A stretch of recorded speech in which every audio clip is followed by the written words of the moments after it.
in 2020. But then again, the former president's brain might be wondering why you guys at Fox. Good morning. You carried my water for so many years. Mahalo, I can't imagine you internet. ever saying, bring me some of the boxes that we brought back from the White House. I'd like to look at them. Did you ever do that? I would have the right to do that. There's nothing wrong with it. But I know you. I don't think you would do it. Well, I don't have a lot of time, but I would have the right to do that. I would do that. Remember this. Yeah. This is the presidential record. Yeah, we're back doing Brawl. Do you know that they ended up paying Richard Nixon, I think, $18 million for what he had?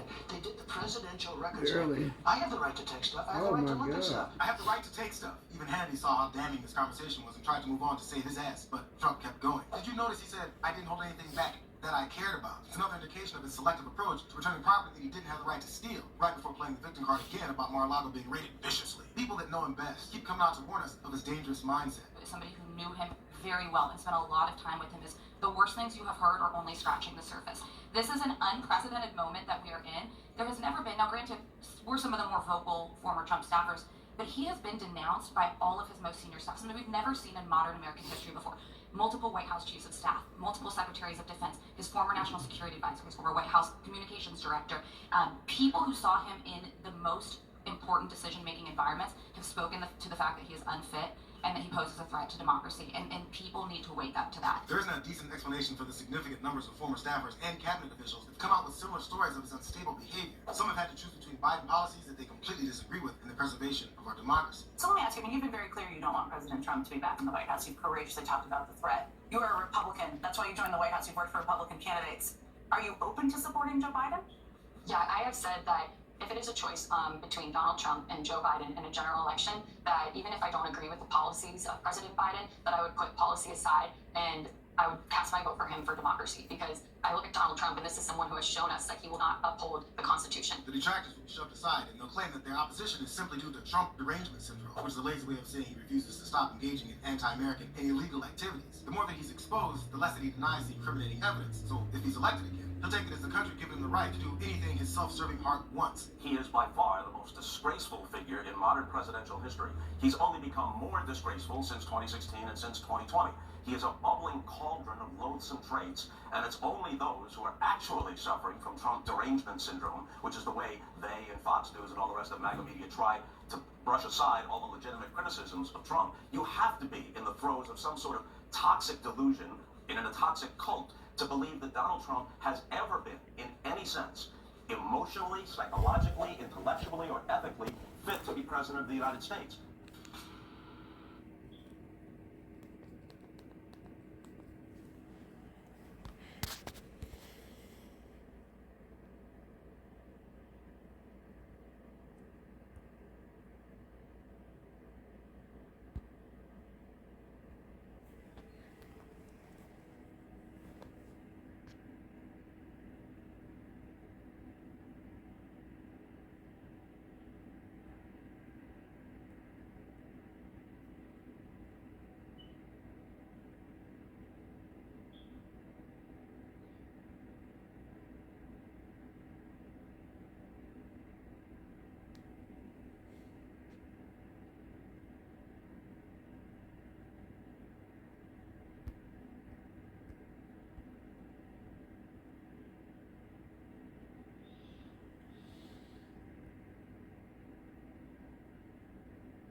Concerns the internet. It can be a magical place, but also one where things aren't always what they seem, as this woman learns the hard way. Queen Shadonna Hainsworth thought she bought this, the Instagram ad displaying a tree that fits in a living room, not the palm of her hand.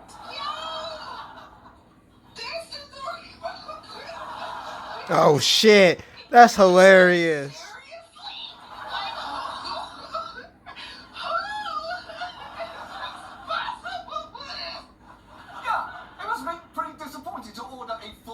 Tree and get whatever that is. She must have felt like HBO did when they ordered a comedy show and got this instead. Unfortunately, not every mistake is that benign. It is not not news that there are scammers on the internet, but you may have noticed that one scam in particular is currently everywhere. A common way that it starts is with a weird text from a number that you don't recognise, like, Cheryl, can we move lunch to 5 when you're not Cheryl? Or, Dave, what time is our flight when you're not Dave and you don't have a flight booked?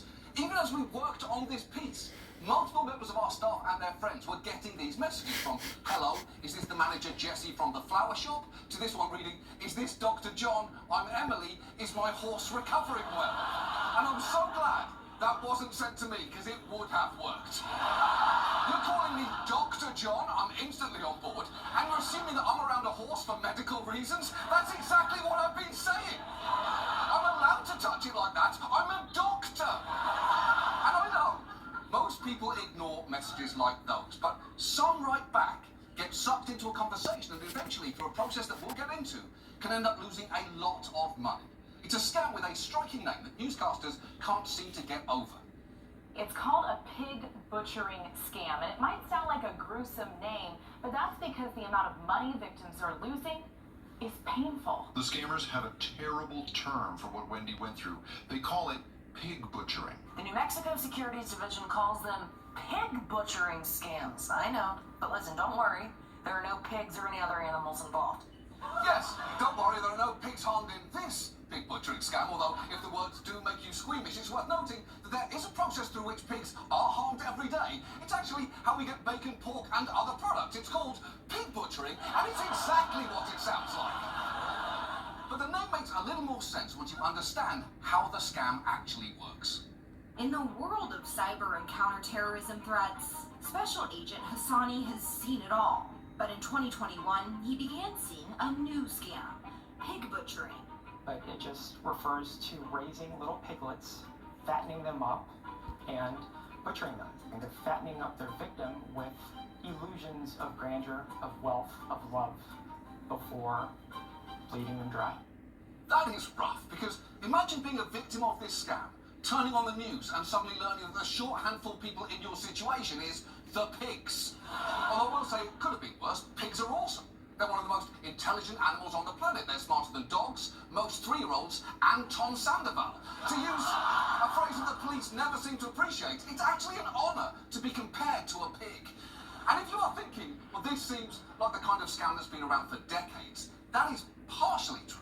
But the way this one works is fairly new, and in the short time that it's been around, it's been massively successful. Just this month, it was at the centre of a huge local news story in Kansas, where it brought down a financial institution. I was surprised. I was shocked. I was disappointed. Kansas State Bank Commissioner David Herndon is talking about the massive cryptocurrency scam at the Heartland Tri-State Bank in Elkhart. A cryptocurrency scheme that the FBI is now referred to as pig butchering. In this case, Herndon says the victim was Sean Haynes, the bank's own CEO. And he's now facing charges of embezzling nearly $50 million, a loss that caused the bank to fail last August. Damn. According to prosecutors, a bank CEO got pig butchered, sent his scammer the bank's holdings, and the bank went under, which is alarming for several reasons. Among them, is that how banks work? Because it really feels like there should be at least one step between CEO gets tricked and whoops, the bank's empty. It's estimated that as of 2022, this scam was taking people for more than $3 billion a year in the US alone. And that's almost certainly a massive undercount, as it only includes people who reported their losses to the FBI. So given all of that tonight, let's talk about pig butchering, why it's easier to fall for than you might think, who's behind it, and what we can do to protect ourselves and our liked ones from getting scammed in the future. You said liked ones. Where this began, and to do that, unfortunately, we do need to go back to the place that no one wants to go, the beginning of COVID. You remember COVID? It's the Stephen Miller of diseases, and that we were all very worried about it a few years ago and have since moved on, even though it's still extremely dangerous. But that is when pig butchering took off. Basically, at the start of COVID, many of us were isolated and lonely, desperately looking for human contact online, which made us ripe targets. At the same time, organised crime groups in China running casinos in Southeast Asia were in crisis as, thanks to the pandemic, gamblers weren't showing up. So they turned those casinos into bases for online scam operations. And from there, their work has identified people and preyed on their vulnerabilities. And let me walk you through the basic steps here. The first is to make contact and lure your target in. Listen to this woman explain how her scammer, who called himself Jimmy, contacted her at a moment when she was dealing with cancer, the pandemic, and the end of her marriage. First message, it came as a very innocent message.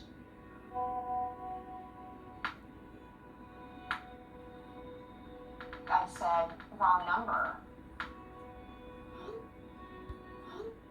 He came back, you look Chinese, are you Chinese? And I said, yes, he had moved here just before COVID. And then COVID hit, and so he's not able to go home. He was a lonely man in need of comfort. Jimmy would message me every day. I do remember receiving these emojis with hearts.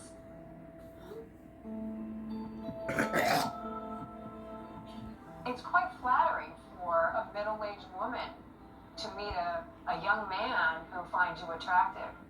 Yeah, of course that's flattering. Because scammers are telling their targets what they want to hear most in that moment. We might not all fall for a gif of a heart-pumping emoji, but if someone sent me, nerd with glasses, plus football, plus learning, plus sad statistics equals fire emoji, me personally, why? I would nut. And look, one way of making contact is through those wrong number texts, but experts that we've talked to estimate that they only make up about a quarter of the initial contacts for this scam. The rest can come through sites like LinkedIn, dating apps, Instagram, or Facebook, places specifically designed for you to meet people that you don't know, either for love, a hookup, or in the case of LinkedIn, to find out what kind of person is still on fucking LinkedIn. And scammers often research their target using social media, where there is a lot of information about people, so they can pretend to have something in common. Take this woman who met someone on a dating app only to discover that they shared an unexpected connection. He started asking questions about my family and my past experiences. It was a connection that felt even stronger, she says, when he told her he came from the same town in China from where Hutchinson was adopted. We kind of bonded over that. Yeah, I bet they did. And I've got to say, it says something about men on dating apps that they connected so well simply because he did things like ask her questions about herself and listen to her responses. I don't want to say the bar for men is low, but that story started with him asking her questions about her life and ends with her giving him all of her money. But regardless of how they start, sooner or later we move on to step 2, turning the conversation toward money. But even then, there's a smart twist, because you won't be suddenly asked to wire money to a Nigerian prince with an obviously fake email like real prince spelled with a 1 instead of an I at scum.farts. With pig butchering, there's no direct ask for money at all. Instead, an opportunity gets presented to you.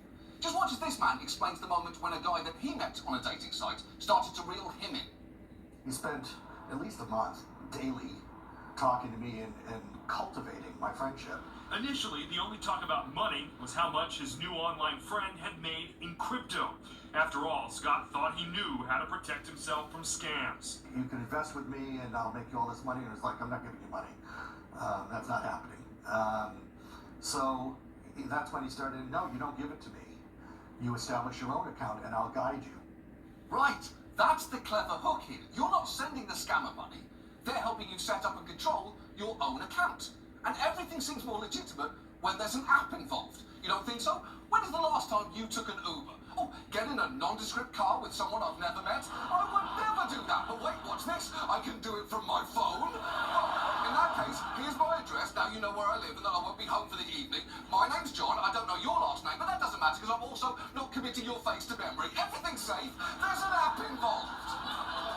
And the fact the investment is often in crypto can be persuasive for multiple reasons. First, who really knows how crypto works? I know your friend's weird husband claims that he does, but he sucks to talk to, so sadly, it must remain a mystery. But people have made money on crypto, so it's not unreasonable to think you might meet one of them, and they could give you some tips, on top of which you may not be super familiar with how a trading platform operates or even what one looks like. And scammers have created incredibly plausible-looking platforms We got this footage of one which seems to have all the detail and functionality of a real one, and I'll be honest, I could be fooled by that.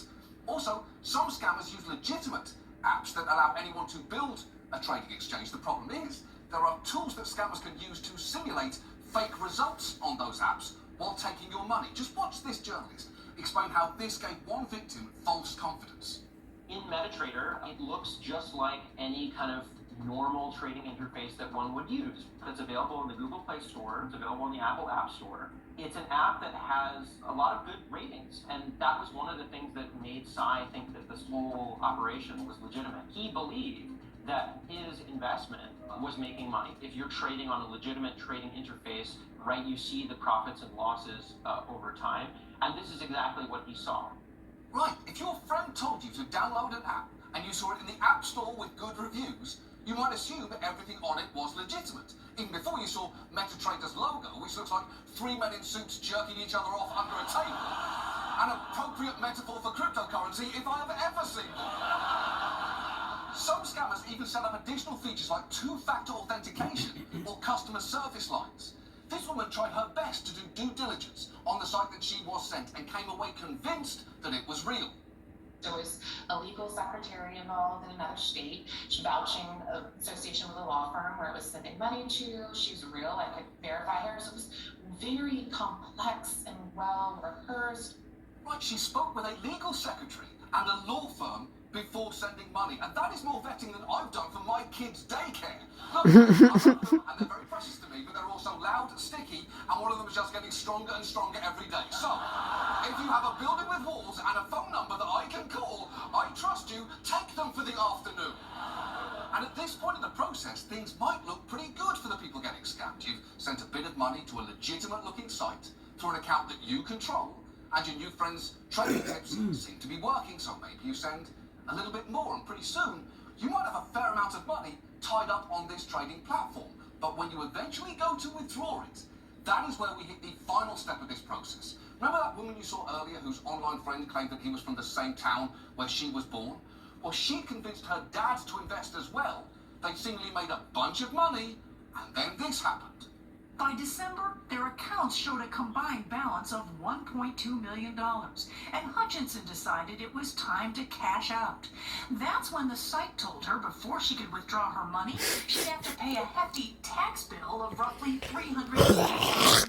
Damn. That's when I'm like, something's not right. It wasn't the cryptocurrency investments weren't real. All her and her father's funds had gone into the scammers' pockets. In all, $390,000 stolen. I messed up my life. Damn, that's almost 400,000. That it was all a scam. Hutchinson's father, Melvin. And all I could do was just hug her and tell her, it's okay. It's okay. And it was hard. It was hard because They both we lost cried. everything. Yeah, Oh, their money shit. had already gone. And that tax bill was just an attempt to squeeze them one last time. And theirs isn't the only brutal story here. This woman lost $350,000. This guy lost $300,000. And that woman who fell for Jimmy sent him $2.5 million as she was dealing with terminal cancer. It is traumatic and it's humiliating, and it took courage for those people to come forward. And that is partly why experts think the $3 billion figure that we have is way too low, because most people who've been scammed like this simply don't report their losses out of embarrassment. And at this point, you're probably furious with the people on the other end of all of these messages and want to see them taken down, or at the very least, fucked with. And that does happen a lot. People post screen grabs messing with scammers all the time, like in this exchange where someone replies to wrong number text with, my name is Inigo Montoya, and you don't by any chance have 6 fingers on your right hand, do you? Where a scammer writes, I'm Sarah, nice to meet you, with a picture, and gets the reply, wee woo, boner alert. Look, I'll be honest, that doesn't seem like the right sound to me. That's not what I probably would have gone with, a wooga, boner alert. Reasonable people can disagree. All bodies are different. There's no one right sound for a boner alert. But here's the thing. As cathartic as that might be, the person on the other end of that phone might not be the one you should be mad at. Because remember when I said that this would be done in former casinos by organised crime syndicates? Turns out they're not great bosses. This compound is where an Indian man named Rakesh says he was forced to work for more than 11 months without pay for a Chinese criminal gang. Rakesh, who doesn't want to be identified, says he first flew to Thailand for what he thought was an IT job. Instead, he says he was tricked into crossing the border to Myanmar, where a Chinese gangster told him to work or else. What? And the job, 16 hours a day on social media, targeting Americans with a fake profile. That is no one should be forced to spend 16 hours a day on social media. You should do it either because you love it or because you are 15 years old and the algorithm has addicted you to it. You know, completely normal reasons.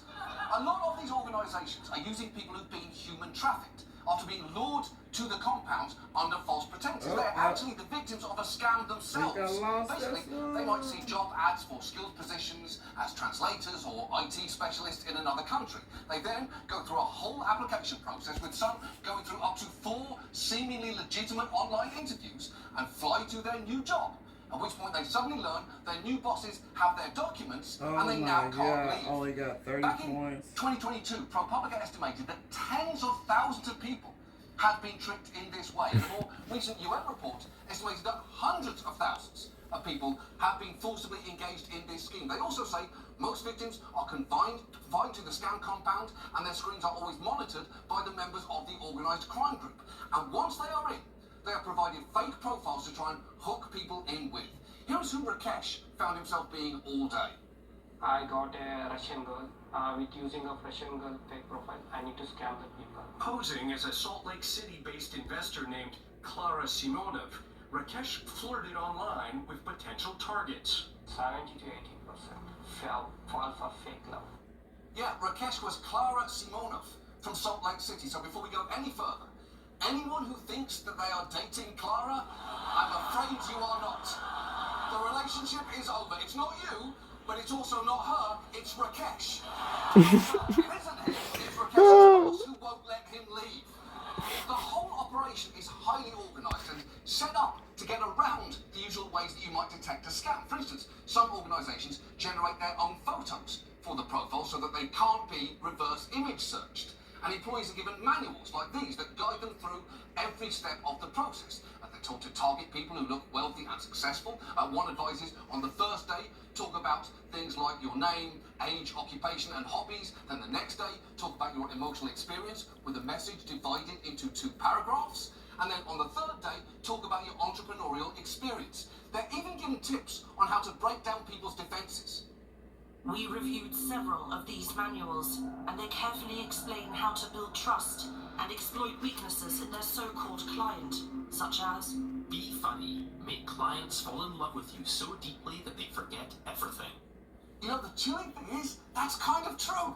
If you're funny enough, you can make people forget a lot of things, whether it's common sense internet safeguards, lessons from previous relationships, or that they've been accidentally learning about financial fraud and human trafficking for the last 20 minutes. We're having fun, aren't we? And if you think, well, why don't authorities just shut these compounds down? Sometimes they're in on it. Here is one man who was trafficked to a scam centre in Cambodia, explaining what happened when he did the obvious thing. On his second day in captivity, Liu emailed the Chinese embassy. He was advised to call the Sihanoukville police, but the police never came. The property management came instead.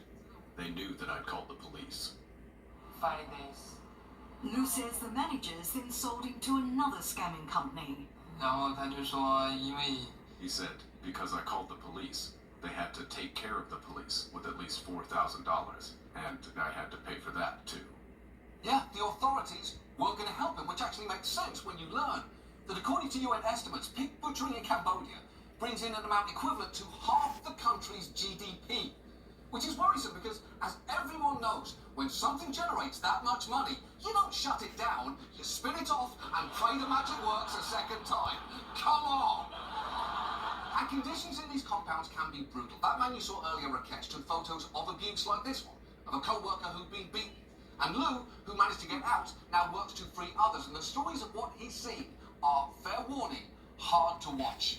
I saw him get beat up very badly. He had injuries all over his body. Liu contends who was reportedly found hanging just hours later. I'm certain it was him. His phone is full of messages from Chinese citizens desperate to be freed from scam companies. There's videos of abuse. Wu says he receives them directly from victims inside the scam industry or finds them posted in social media group chats. They're shocking. That is horrifying. And when you know all of this, it kind of starts to change who exactly you are mad at here. Because suddenly the individuals on the other end of the phone don't seem quite so fun to send a message of wee woo, boner alert to. Not that that isn't an excellent text. Who doesn't love a boner alert? But there's a time and a place, and this might not be it. Also, from now on, whenever you get a sexy text from a new stranger, good luck not thinking, is this a man who was just beaten in a work camp in Myanmar? And that, if anything, is the John Oliver effect. You are well. And look, I can't say that every scammer is someone who was kidnapped, tortured, and forced to do it. But even if not everyone who's doing this is trapped or coerced, the very fact that many are is still a huge problem. So what can we do? Well, when it comes to those imprisoned in these compounds, that's going to take collaboration between international law enforcement. So unless you are the head of Interpol, which I'm guessing you are not, there's not much you personally can do. Now, in this country, I'd argue that platforms like these should be doing way more to prevent the creation of fake accounts to target people because it's happening on their watch. But the truth is, perhaps the most effective way to stop this from happening is to make it less lucrative by having fewer people fall for it. And that is where awareness of this scam is key. This is one of those rare cases where raising awareness is in itself genuinely useful. Because hopefully you've seen tonight, this could happen to someone you know. This hasn't just sucked in old people or those who aren't tech savvy. It managed to reel in a bank CEO. Everyone has an image of the type of person who is susceptible to getting scammed in their heads. But unless that image is a mirror, you might be wrong. So as a general rule, when a stranger on a dating app says either I love you or crypto within a month of talking to you, worry. Honestly, even if they don't turn out to be scammers, those are pretty good red flags to be looking for personality-wise. And it's worth telling your friends and family about pig butchering too. It doesn't have to be a big lecture or anything. You can just send them a link to this show. I feel like it's a disconnect. That sucks. I hate winning like that. If they say, I'll watch it, but he looks like a Lego accountant. Wait, no, he looks like ChatGPT's answer to Show Me a Virgin. Wait, no, he looks like Harry Potter if he just stayed under the stairs. Just leave them on red. You don't have to completely sell me out. Maybe drop a thumbs up emoji, but please leave it at that. And look, if you know someone who's been scammed like this, try to be kind. It is human to want companionship, and it's actually a nice quality to be trusting of people. And it sucks that the internet, which should be a way to alleviate loneliness, can be turned into a tool to exploit it. But maybe, if we all look out for one another, we can ensure that the worst mistake anyone ever makes on the internet is inadvertently buying an excellent Christmas tree for gay mice. Because honestly, it's really not that bad a purchase, believe me. He bought it.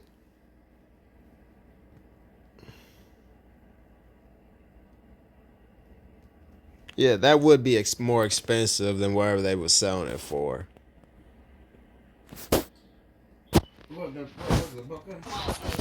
No, it was a pride-colored Christmas tree.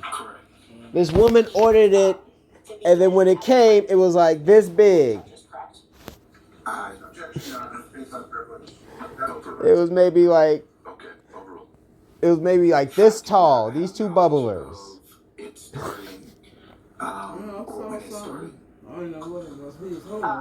Yeah, he bought the Christmas tree.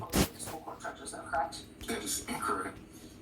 What in the world did we just witness in Fulton County, Georgia today? This was See, disconnect when. the disqualification hearing regarding. Hopefully I'll be able to show y'all again what to do if you disconnect. Michael Roman, who's represented by a lawyer Heater on. Merchant, and then Trump and other co-defendants joined in this motion to disqualify Fani Willis, the entire office, the Fulton County District Attorney, as well as dismiss the indictment was issued by a Fulton County grand jury. We saw during the hearing, although I'd probably like to unsee it, but because I had to see it, I'm going to force you to take a look at it. One of the co-defendants' lawyers, Harrison Floyd's lawyer, Chris Kacharoff, forgot that his Zoom was on and he was walking around in either his underwear or boxers or shorts right there. But let's talk about what went down at this hearing. Let's do it again. What's the purpose of this hearing? It's supposed to be alleging conflicts of interest by Fulton County District Attorney Fani Willis, alleging that she improperly brought on Nathan Wade, who was in a romantic relationship with her at some point in time, and that somehow has tainted this prosecution of Donald Trump and the co-defendants. I guess that's what's being alleged here, although what this has devolved into, unfortunately, because I think Judge Scott McAfee's done a really poor job here, is kind of a expose into the private lives and sex life of Fulton County District Attorney Fani Willis and Nathan Wade, and about when was the first time they had sex or got involved in a romantic relationship. And in my own opinion, that's very untethered from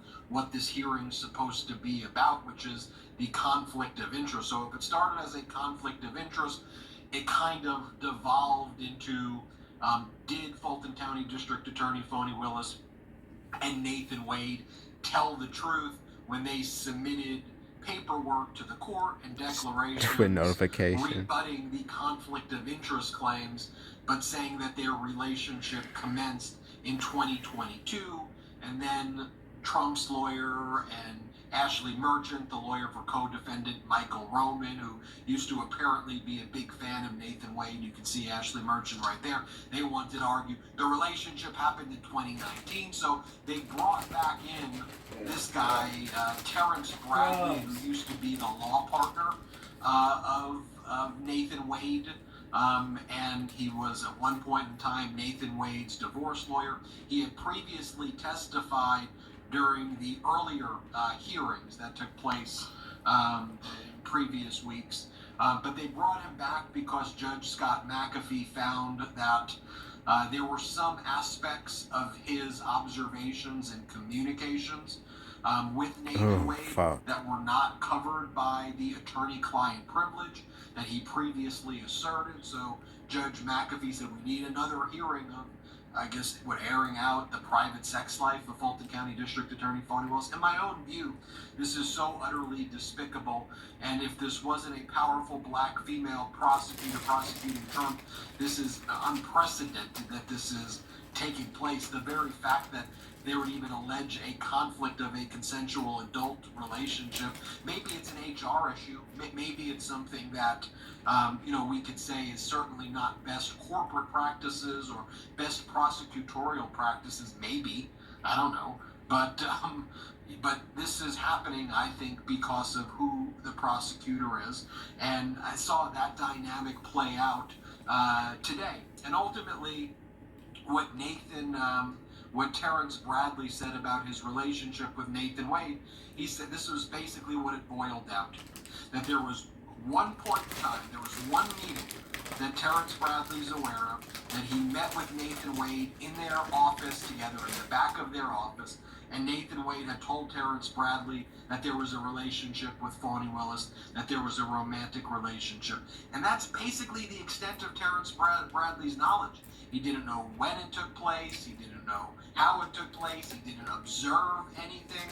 And then there got into a lot of questions because Ashley Merchant, who's very involved in local Atlanta politics as well, she was sending text messages to Terrence Bradley, and they were kind of gossiping, and Terrence Bradley made some points like, oh, it doesn't surprise me that they would be in a relationship, or, oh, they must have been in a relationship, while they were both municipal judges or sometime after, she got into office. But he said, I don't know. I didn't know anything. And then they tried to act like these text messages that Terrence Bradley sent to Ashley Merchant were like some under oath affidavit. Like, it wasn't. It was like, if Ashley Merchant, the lawyer for Michael Roman, the co-defendant, if she wanted to do her job, You don't rely on text message gossip and then say, well, you lied to me in a text message, or you know, you get an affidavit from someone like Terrence Bradley, have them declare under penalty of perjury that they know things, so evidence is admissible evidence and not hearsay and based on personal observations, and then it can be admitted into evidence. And I don't know, this was like just the wild, wild west. The questioning was horrible. Again, the person in his underwear was weird, one of the Trump co-defendants. The judge was letting all of these questions happen. Everything seemed like hearsay and very argumentative and repetitive. And again, Terrence Bradley kept on saying, I have no personal knowledge, like what you saw in the outset. Let me just show you some clips. This was at the beginning of the hearing when Ashley Merchant started asking Terrence Bradley. So you know about when this, you knew there was a romantic relationship. When did it start? Here, play this clip. Judge, good afternoon, Mr. Bradley. Good afternoon. Good to see you. Sorry, under these circumstances. I'm going to just go straight to where we left off before. Bonnie Willis and Nathan Wade were in a romantic relationship, correct? Correct. And it began at the time that they were both municipal court judges, correct? Objection, Your Honor, based on privilege. That overruled. Okay, overruled. I do not have knowledge of it starting or when it started. Terrence, you told me that it started when they were both municipal court judges, though, correct? That is incorrect. You never confirmed in writing that it was, instead of magistrate court, it was in municipal court when they started dating? If you're speaking of the text message, you can go to that text message and you can read that text message, and I will explain the text message to you. But you and I did not have a conversation about when it started. You asked a compound question of magistrate court versus, you said it was magistrate court municipal, you said magistrate court conference, I'm sorry. And then you asked another question. I said no. And again, the question, it's just a bad question. Like, I didn't want to help Ashley Merchant, but the questions are so badly worded. Like, if you want to ask, okay, I'm supposed to be doing a webinar were you and at 12 o'clock. Nathan Wade? And how many times did you see them together? Where's and what that did you observe? cup at? You can ask questions like that, but like, so you knew they were involved in a romantic relationship when? He's like, I don't know, I'd just be speculating. Here's another clip where Terrence Bradley says just that. Play this clip. When you told me that it started when she left the DA's office and was a judge in South Florida, where did you gain that knowledge from?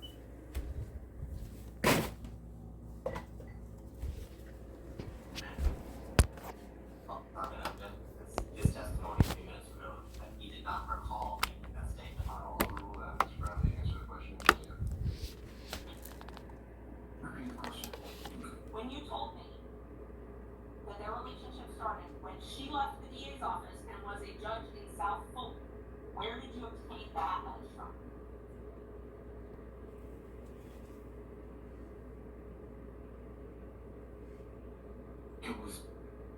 I was speculating. I didn't have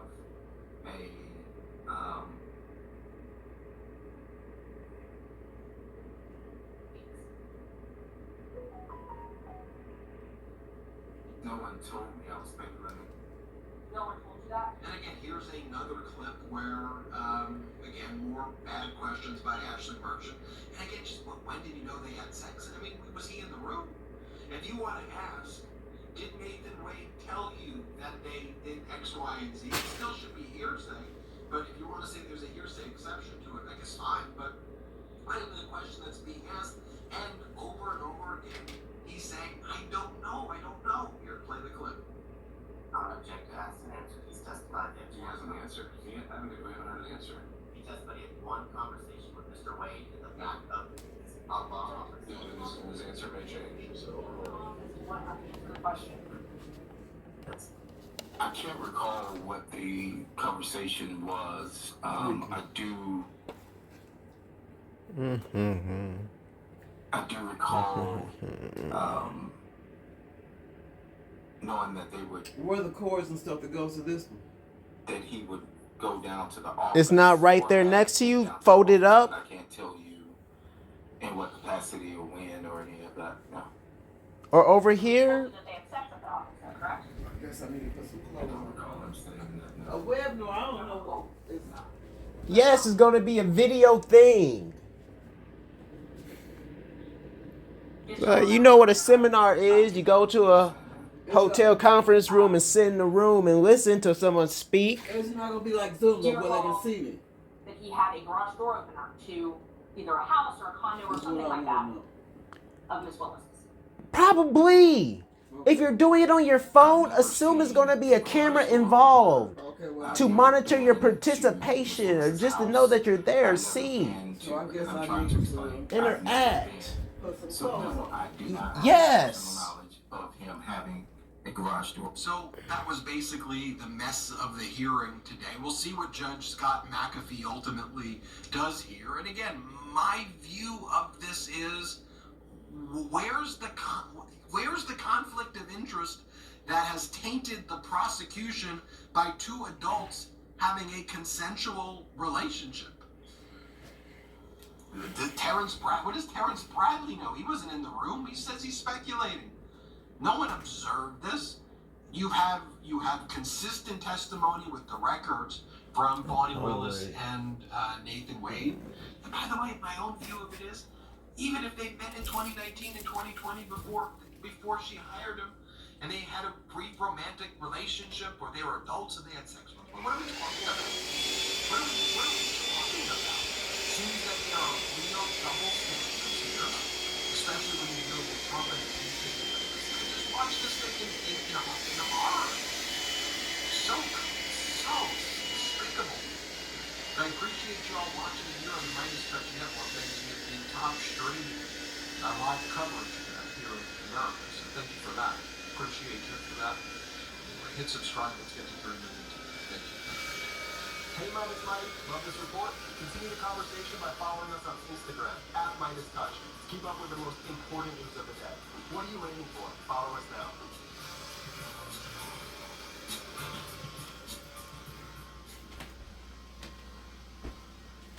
Put it in full bags. John, money bag, will. That's what he tells me to call that. I made that part up. Okay. The former primetime focus has finally agreed to the deal.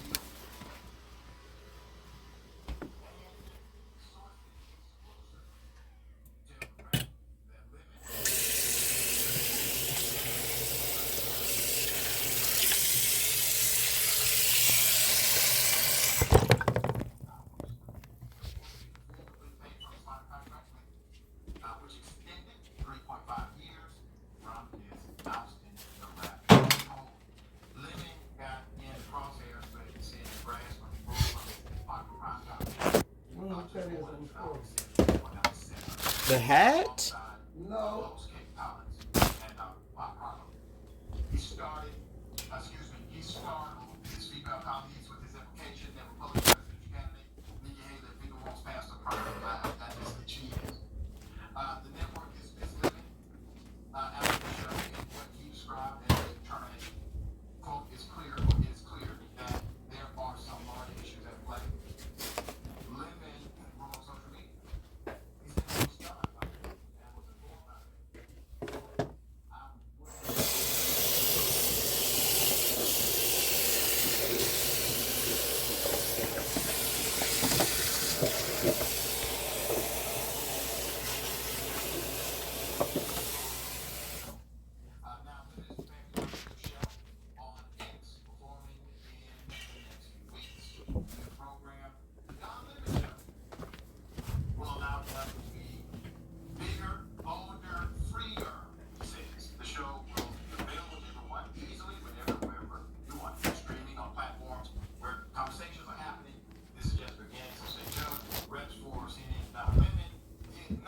I'm crazy and bored.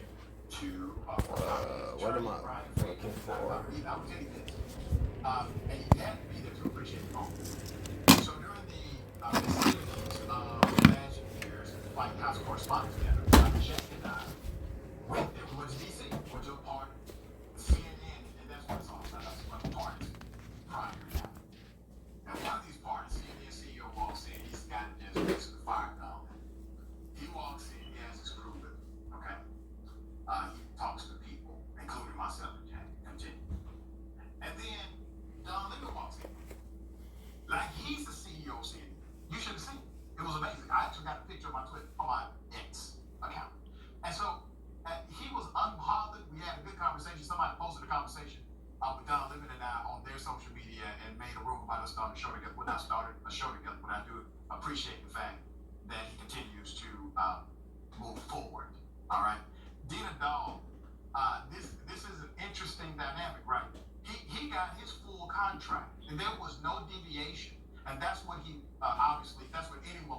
situation like that. Hey, pay me out.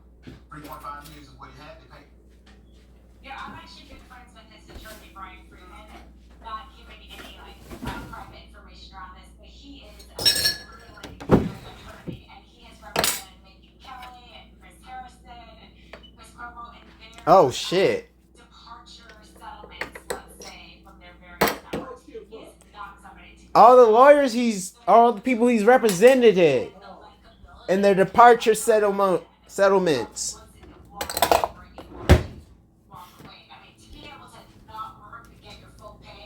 You weren't paying close attention. And he has a new show coming. So. It's Tech News Day, and of course, we're starting deep in the heart of tech with tech's biggest star, Elon Musk. Yeah. The man simply has so many fingers in so many pies that, whether it's Twitter, Tesla, the Boring Company, SpaceX, or Neuralink, there's unfortunately always something to talk about, including some pie news. Oh, good, fine. Finally, some delicious news. We'll get to those pies after first checking in on Saving it for dessert, are we on? Yeah, we'll save the pies for dessert, because first we're going to check in on Elon's tunnel company, which was supposed to revolutionize transportation, but at this point is mostly just a novelty attraction underneath the Las Vegas Convention Center to save you a few minutes walking from one end of the building to the other end. It's sort of like Disneyland's monorail, but less efficient, less autonomous, more expensive, way uglier, and also built 60 years later. Elon's tunnels were just CG concept renders, and Elon was still considered... I mean, it looks really cool, but it's pointless. This was the breakthrough that would finally solve traffic, and several local governments bought it hook, line, and sinker. But as soon as we got to see the prototype and later the Las Vegas loop, it became clear just how stupid and pointless these tunnels are. Remember at the time being like... Elon's tunnels under Vegas. The Hyperloop.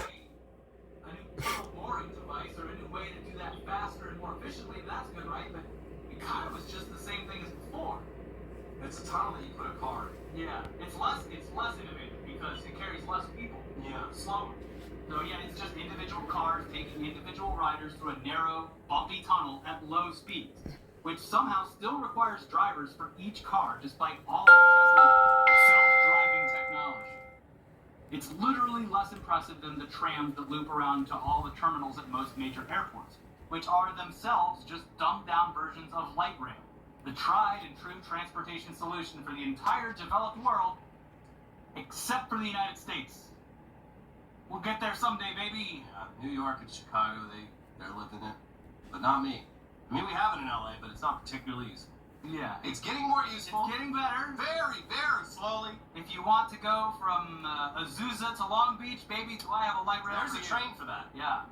Okay, it was also probably one of the first red flags for a lot of people that this Elon guy might not be the genius that everyone thinks he is, because he kind of just made a worse subway system. Yeah, a subway system where instead of carrying dozens or hundreds of people, it's just, however many people you can fit in the backseat of a car. 3. With a driver having to drive the car. The better solution, in all honesty, if you're just looking at the Las Vegas tunnel, is literally one of those flat conveyor belts like at inside airports that move people. Yeah, people mover. Yeah. Not to be confused with Disneyland's people mover. Right.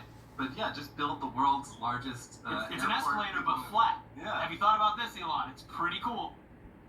Yeah. So anyways, despite every other boring company project being put on ice since that initial hype, the Las Vegas tunnel is planned to eventually be longer and offer more stops. And according to a recent Bloomberg report, this expansion is not going great, especially for the workers unlucky enough to be digging away down there. Yeah. The muck pooling in the tunnel at the north end of the Las Vegas Strip had the consistency of a milkshake and in some places sat at least 2 feet deep. The tunnel to be, which would eventually stretch about half a mile, was part of a system intended to connect 2 hotels, the Encore Las Vegas and the Westgate, with the enormous Las Vegas Convention Center. Workers doing the digging later said they had to wade through the mud every day. It splashed up over their boots, hit their arms and faces, and soaked through their clothes.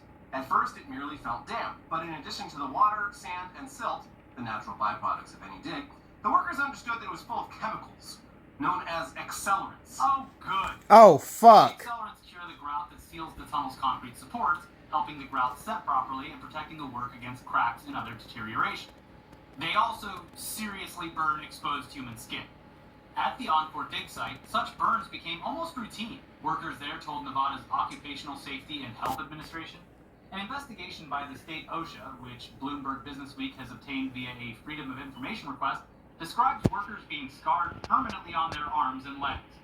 According to the investigation, at least one employee took a direct hit to the face. In an interview with Businessweek, one of the tunnel workers recalls the feeling of exposure to the chemicals. You'd be like, why am I on fire? Although no one has been killed at a boring company worksite in Las Vegas, the OSHA report shows some very close calls. Last summer, according to employees interviewed by the investigators, an intern was nearly crushed when a bin made out of 2-ton concrete blocks collapsed. It had been overloaded with muck, the employee said, and the metal brackets holding it together gave way, sending the intern running. The intern didn't respond to inquiries for this story.